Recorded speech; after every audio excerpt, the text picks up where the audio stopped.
একটি ছোট্ট গ্রাম, চারপাশে সবুজ মাঠ আর জঙ্গলে ঘেরা। সেখানেই থাকতো রাহুল নামে এক ছেলে। সে সারাদিন খেলাধুলা করত আর তার মা বাড়ির সমস্ত কাজবাজ করত। আর তার বাবা ছিল একজন কাঠুরিয়া।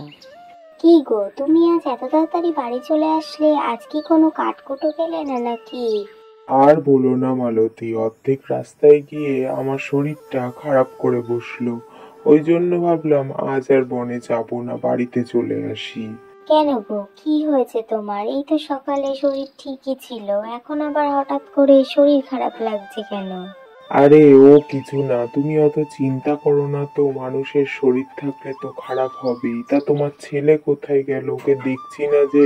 আর বলো না ওর কথা। সে কোন সকালে বেরিয়েছে খেলা করবে বলে, এখনো তো বাড়ি ফিরলো না। এখন আবার নতুন এক অভ্যাস হয়েছে, খেলা শেষ করে জঙ্গলের রাস্তা হয়ে তারপর বাড়ি আসে। দেখো এখন কখন আসে। ও, তাহলে তো এখন তাকে আর পাওয়া যাবে না।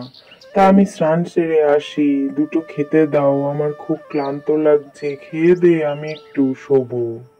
আচ্ছা, তুমি যাও, স্নান সেরে এসো, আমি তার মধ্যে তোমার ভাতটা গুছিয়ে রাখছি।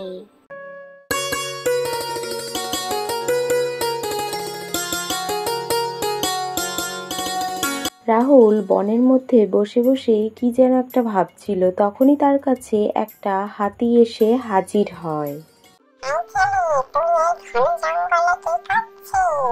আমি তো এই জঙ্গলে রোজই আসি, কিন্তু তোমাকে তো কোনোদিন দেখিনি আগে। আমাকে তো দেখবি কি করে? আমি তো এই জঙ্গলের অনেক ভিতরে থাকি।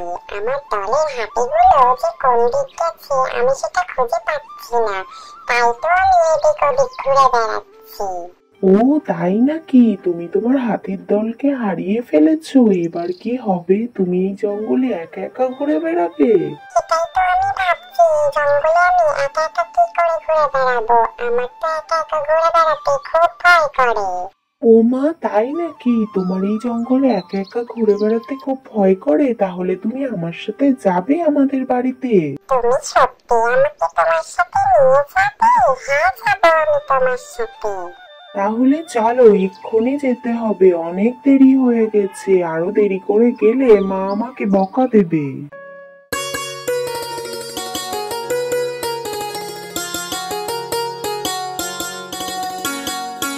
মা, ও মা, কোথায় তুমি? তাড়াতাড়ি এদিকে এসো, আমি বাড়িতে চলে এসেছি। আর দেখো আমার সাথে কাকে নিয়ে এসেছি। এ কি, তুই এই কাকে নিয়ে এসেছিস? তাই বলে তুই আস্ত একটা হাতি ধরে নিয়ে আসলি বাড়িতে? হ্যাঁ রে বাবা, তুই কিন্তু এটা ঠিক কাজ করিসনি। তাই বলে একটা আস্ত হাতিকে ধরে নিয়ে আসবি? গ্রামের লোকেরা কি বলবে বলতো? না গো বাবা, ও খুব ভালো হাতি। ও কারোর কোনো ক্ষতি করে না। আমার সাথে কত সুন্দরভাবে এলো। সে না হয় বুঝলাম ও খুব ভালো হাতি, কিন্তু তুই ওকে বন থেকে এখানে নিয়ে আসলি কেন সেটা তো বল। আরে, ও তো ওর দল থেকে হারিয়ে গিয়েছে, ওই জন্য রাস্তা খুঁজে পাচ্ছে না। তাই আমি ওকে আমার বাড়িতে নিয়ে আসলাম। আগো, তোমরা আমাকে একদম ভয় পেও না, আমি খুব ভালো হাতি, তোমাদেরকে অনেক সাহায্য করবো। আচ্ছা ঠিক আছে ঠিক আছে, অনেক কথা হয়েছে, এখন যা স্নান সেরে নে, তোকে খেতে দেবো। আর তোর হাতি কি খাবে সেটা তো বল। হ্যাঁ গো মা, আমারও খুব খিদে পেয়েছে। আমি তাড়াতাড়ি স্নান সেরে নেই, তুমি আমাকে খেতে দিও। আর আমার হাতিকে আমি মাঠে নিয়ে যাব। ও তো মাঠে সবুজ সবুজ ঘাস খেতে খুব ভালোবাসে। হ্যাঁ, তাড়াতাড়ি যা, স্নান সেরে নে, আমি তোর ভাতটা বাড়ি।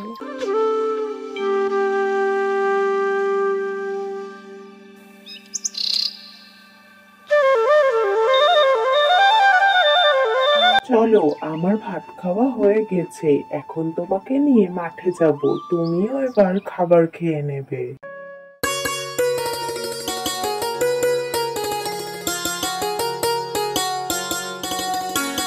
তারা বনের মধ্যে ঘুরতে এসে নিজেদের মধ্যে হাসাহাসি গল্প গুজব করছিল। আজ থেকে তোমাকে আমি গোপাল বলে ডাকবো। এবার চলো, অনেক দেরি হয়ে গেছে। ওইদিকে একটা মাঠ আছে, সেই মাঠে অনেক সবুজ ঘাস আছে, সেখান থেকে খেয়ে তুমি বাড়ি যাবে। চলো। তারা যখন মাঠে ঘাস খেতে যায় তখন দুজন মেয়ে তাদেরকে দেখে হাসাহাসি করতে থাকে তাদের বন্ধুত্বের উপর। তারা বলতে থাকে কখনোই একজন হাতি একটা মানুষের বন্ধু হতে পারে না। তোমরা গোপালকে নিয়ে হাসাহাসি করছো কেন? ও খুব ভালো হাতি। চলো গোপাল, তোমাকে এখান থেকে ঘাস খেতে হবে না, আমি তোমাকে অন্য জায়গায় নিয়ে যাচ্ছি।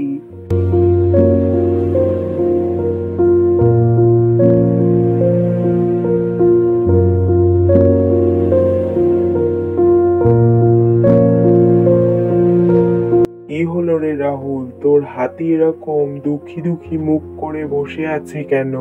ওকে কি কেউ কিছু বলেছে নাকি? হ্যাঁ গো বাবা, দুটো মেয়ে গোপালকে দেখে খুব হাসাহাসি করছিল, নাকি হাতি আর মানুষের বন্ধুত্ব হতে পারে না, ওই জন্য গোপালের খুব মন খারাপ।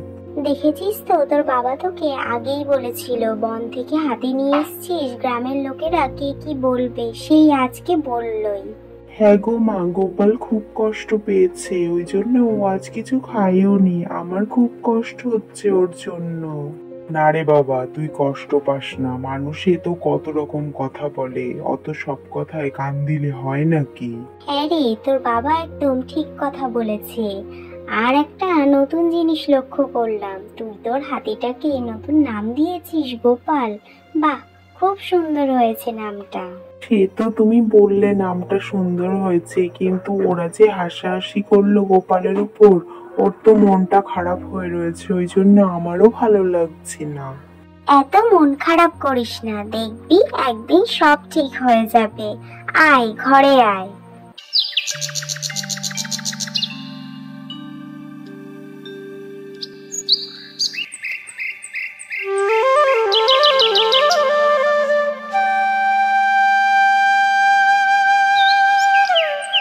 কি রে রাহুল, তুই যে একটা আস্ত হাতে নিয়ে গ্রামের মধ্যে ঘোরাঘুরি করছিস, এতে তো গ্রামের বাচ্চা কাচ্চারা খুব ভয় পেয়ে যাচ্ছে।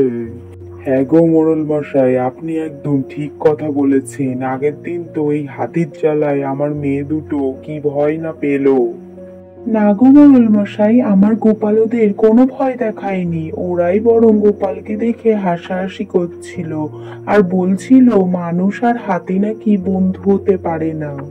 তা ওরা তো একদম ঠিক কথাই বলেছে, মানুষ আর হাতি কখনো কি বন্ধু হয় দেখেছে কেউ কোনো দিন? তুই এই হাতিকে যেখান থেকে নিয়ে এসছিস সেইখানেই রেখে আসবি, কিন্তু বলে দিচ্ছি। না দাদু, তুমি একই কথা বলছো, ওর দল থেকে হারিয়ে গেছে, ওই জন্যই তো আমি ওকে এখানে নিয়ে আসলাম, আর তুমি বলছো আমি ওকে রেখে আসবো?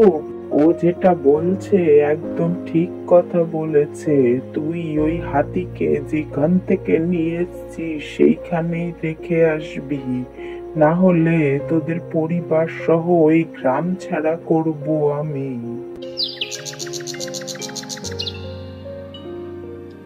রাহুল বাজার থেকে বাড়ি এসে ঘরের মধ্যে বসে নিজে একা একাই কান্নাকাটি করতে থাকে। কি রে রাহুল, তুই এরকম কান্নাকাটি করছিস কেন? কি হয়েছে তোর, বল আমাদের। আরে বাবা, কি হয়েছে বল আমাদের। ওদিকে তো দেখলাম গোপাল চুপচাপ বসে আছে মন খারাপ করে, এদিকে তুই আবার ঘরের মধ্যে বসে কান্নাকাটি করছিস, কি হয়েছে কি? বাবা, মোড়ল দাদু বলেছে গোপালকে আমি যেখান থেকে নিয়ে এসেছি সেইখানে রেখে আসতে, ও কি করে থাকবে ওই বনে একা একা? ওর তো সবাই হারিয়ে গিয়েছে, বলো। হ্যাঁ, সেটা তো তুই একদম ঠিক কথাই বলেছিস, গোপাল ওই বনের মধ্যে একা একা গিয়ে কি করে থাকবে? জানো মা, মোড়ল দাদু আরো বলেছে গোপালকে যদি আমি বনে না রেখে আসি তাহলে নাকি আমাদের সবাইকে গ্রাম থেকে তাড়িয়ে দেবে।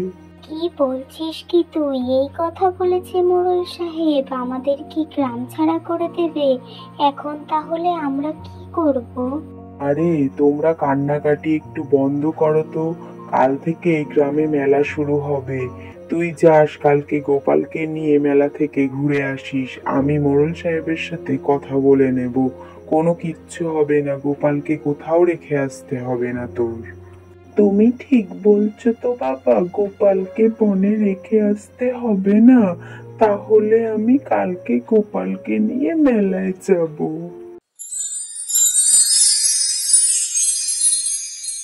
গ্রামের মেলা শুরু হয়ে যায়। বাচ্চারা অনেক আনন্দ করতে থাকে, দৌড়দৌড়ি ছুটোছুটি খেলাধুলো করতে থাকে, সেই সঙ্গে বড়রাও মেতে ওঠে তাদের সাথে। বাচ্চারা খেলাই করছিল, এর মধ্যে সেখানে হঠাৎ করে বনের এক ভাল্লুক চলে আসে। তারা তো তাই দেখে খুব ভয় পেয়ে যায়।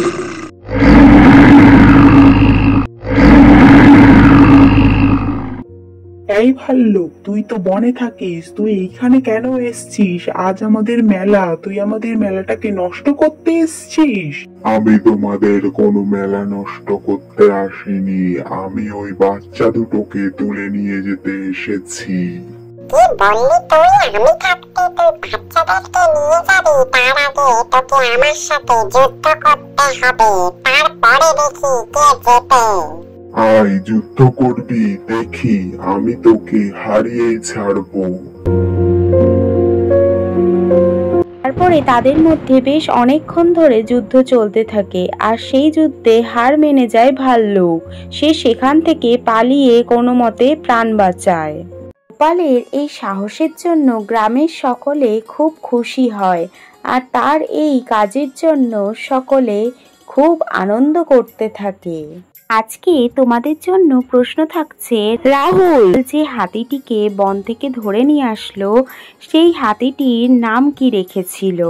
সঠিক উত্তরদাতাদের নাম পরবর্তী ভিডিওতে দেওয়া হবে। আগের দিনের ভিডিওর সঠিক উত্তরদাতার নাম আমি এখানে মেনশন করে দিচ্ছি। তাহলে তোমাদের সাথে দেখা হচ্ছে নতুন আর একটি ভিডিওয়ে।